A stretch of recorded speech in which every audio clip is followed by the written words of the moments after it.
Hi guys! So this is week 15 of the YouTube Pagan Challenge.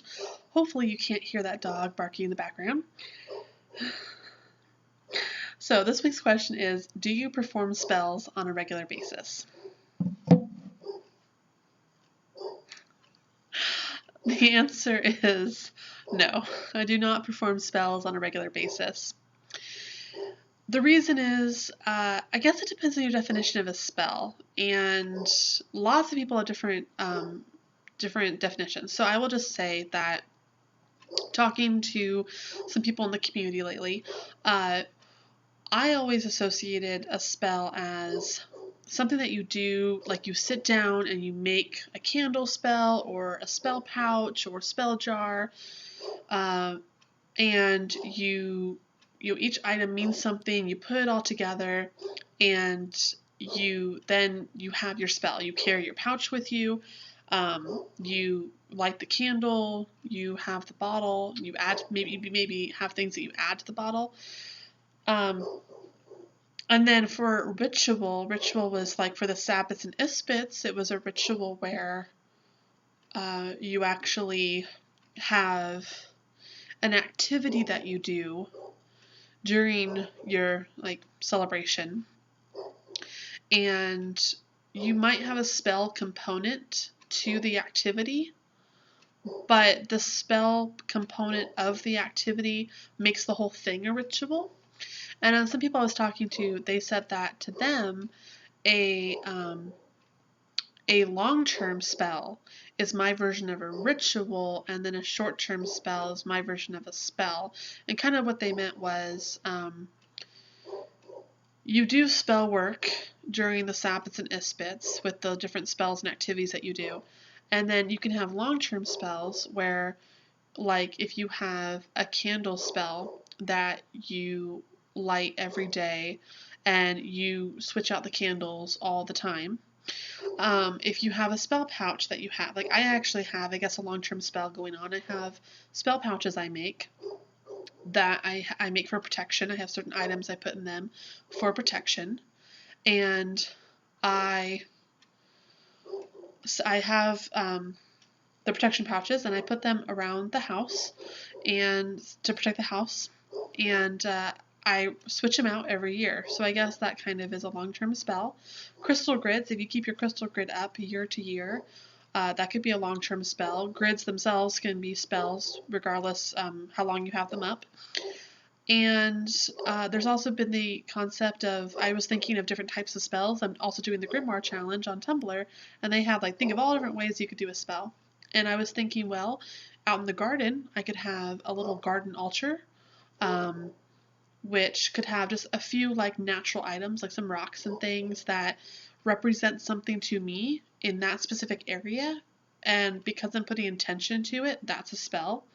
I could have a section of my garden that I plant specific plants and herbs that have certain intentions, like prosperity herbs or divination herbs or whatever, different types of herbs and plants that each have their a specific intention, and that's why I'm planting them. And I put that intention to that plot, and as they grow, the spell manifests, and they also, that intention that's within the plant is stronger because I put that intention onto the plant. That could be a type of spell. So really there's all different types of spells. And then other people have said, well, all these spells I've been talking about, and then rituals and activities that you do during the Sabbats and Isbits, all of that is under the umbrella of magical workings. So I guess it depends on your definition of a spell. Do I practice spells on a regular basis? And I would say I do have long-term spells that are up and about. I do make crystal grids occasionally, though right now my crystal grids are short-term crystal grids. I don't really have a space for a long-term crystal grid right now.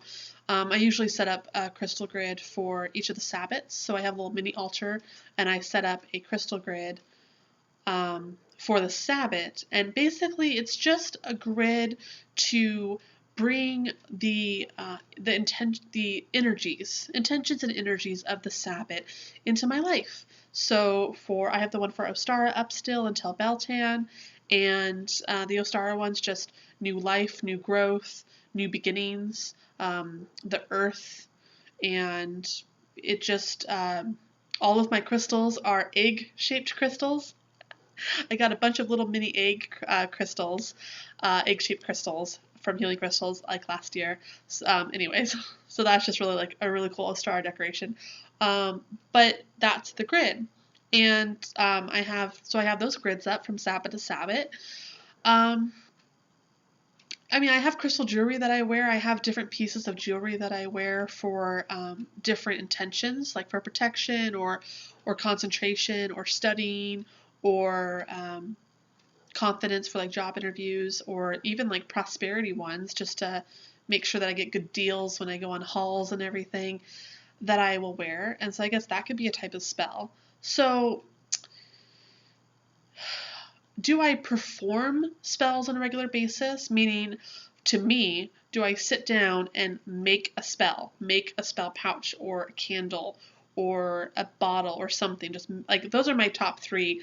If you haven't figured that out already, those are my top three ways of doing a spell. Is a spell candle, usually with a little chime candle, or a spell candle, or a votive, a spell pouch, usually with velvet or organza bags, and obviously polymer organza bags, not silk organza bags.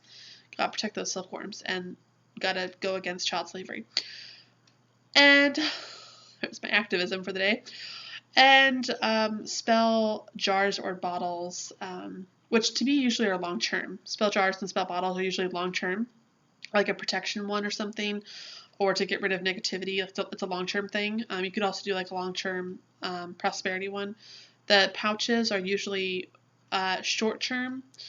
I usually make one to carry with me for certain intentions that I want to manifest. And the spell candles usually are the quickest because I use little chime candles and those burn really fast. I do have a couple of bigger spell candles. I do have my big protection spell candle. I gotta make another one, but I usually get like the big white pillar candles and carve runes and other sigils in it for protection, and I burn that whenever I'm working at my altar. So I guess that's the kind of spell work that I do, magical workings that I do just in life throughout the year. And yeah, I would also want to say that the fourth type of spell is crystal grids. Would be another type of spell. Also, I've been working on my feng shui altars. I will show you guys what those look like. I might make a video of what I have right now. They're not completed yet, but I'm working on making 9 feng shui directional altars and 4 elemental altars. No, I have 5 because I have a spirit one, I think. I think I have 5 elemental altars for my 4 elemental directions for ritual. And the feng shui ones are to bring the feng shui energy and intentions to my life. And the reason I'm doing the feng shui altars is because each direction has specific energies and intentions that I usually work with throughout the year. So it just made more sense to set up a feng shui altar to work with the energies.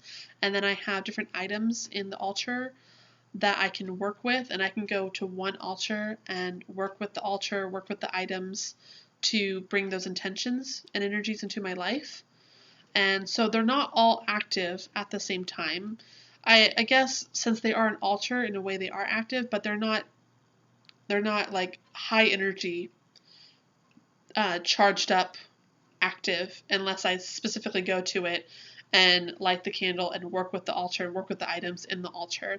Then I'm putting a lot of energy into those intentions and manifesting, bringing those intentions and energies into my life.